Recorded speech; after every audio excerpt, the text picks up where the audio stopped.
Hi, I'm Tim. Welcome to our channel, and thanks for logging on. Today we're discussing the Bell Ross BRX1-CE-TI-RED. As its name declares, this is a BRX1 with a combination of ceramic, titanium, and red trim.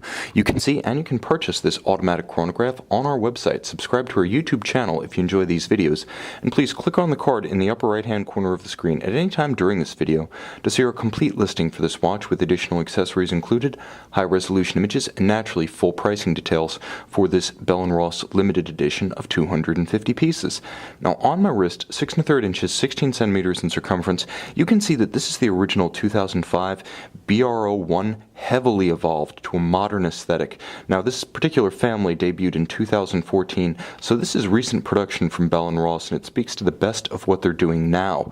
In terms of size, it's a little bit deceptive because this watch is commonly listed as 45 millimeters from the 3 o'clock side to 9 o'clock, not inclusive of the crown or pushers, but in fact if you measure the narrowest span from 9 to 3, you're going to come off with about 47.5 millimeters of case. So this watch is larger than it appears on the internet.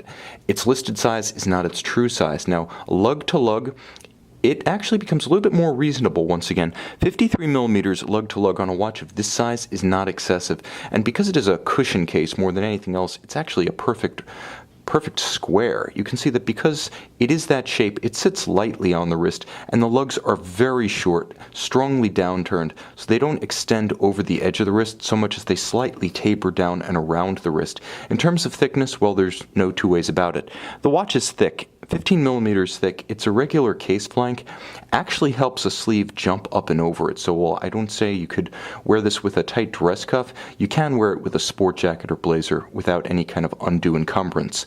Now the case itself is more substantial than you might expect. I say it sits lightly on the wrist, that doesn't mean it's light. Despite the profusion of titanium, ceramic, and rubber, it's actually a hefty timepiece, and perhaps that's a reassuring measure of substance for those who prefer their watches to feel such on their wrist. When you're buying a luxury product, you don't always want to feel like you're wearing a Swatch or a Skagen Ultra Slim. Now the strap is a beautiful piece, nicely made, it's full width, so the watch isn't going to have a tendency to want to torque side to side on your wrist. It's nicely supported by the width of the tapering strap. And on the underside, you'll note that the strap does have an evacuated or scalloped out area to allow heat, sweat, grit, moisture to escape the wrist on a hot day. It also features a highly stylized rubber inset pin buckle for easy on-the-fly adjustability, but you can see this is not a default design. It has been self-consciously and nicely styled. Now, the case itself, as I mentioned earlier, is a bit of a materials hybrid. The namesake of the timepiece, the case is actually a band of ceramic, and this includes the lugs around the flanks. And then it's titanium on the top, on the bezel, and on the case back. Now the watch also features a skeletonized, or I should even say more open-worked than skeletonized dial. So it has the characteristic two sapphires. There's the cap sapphire over the whole dial, and then there's the sapphire on which the sub-registers, the corporate marquee, and the hour indices rest. It's beautifully revealing, and you'll note the pushers, which I should mention are an absolute joy to use, one of the best cam-operated chronographs I've experienced. But you can actually see the operation of the dial-side chronograph module when you actuate the pushers. And I will mention that the watch features an upscale finish that belies its Bell Ross origins, and the reason I say that is because this watch just feels more detailed, more substantial, more fully realized than the Bell Ross watches that have come in the past.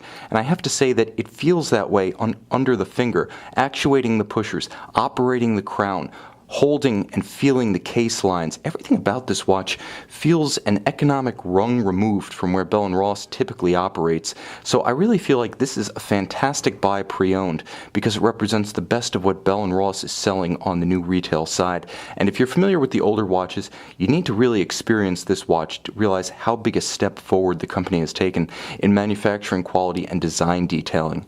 Now in terms of capabilities, the watch is powered by a ETA 2892A2 movement. That's right, they haven't gone to Solidi yet. You're getting that with the Dubois Depraz 2000 series vertical clutch chronograph module, and the advantage there is that if you like to run your chronograph continuously to have center seconds rather than watching sub-seconds, the vertical clutch means you can run it without any additional wear and tear on the movement. Now it's automatic winding, in bidirectional fashion, so it doesn't have that unweighted unidirectional rotor wobble. It does feature a quick set function, 42 hours of power reserve, and hacking seconds, so when you unscrew the crown, you do stop the balance, halt the seconds, and you can synchronize to a reference time. And although Bell & Ross in general is associated with aviation, this watch's 100-meter water resistance means that it is quite adept at taking to the surf, not just the turf or the air above. You can see and you can purchase this virtual, I would say, flying machine, driving machine, or sailing machine for the wrist on our website.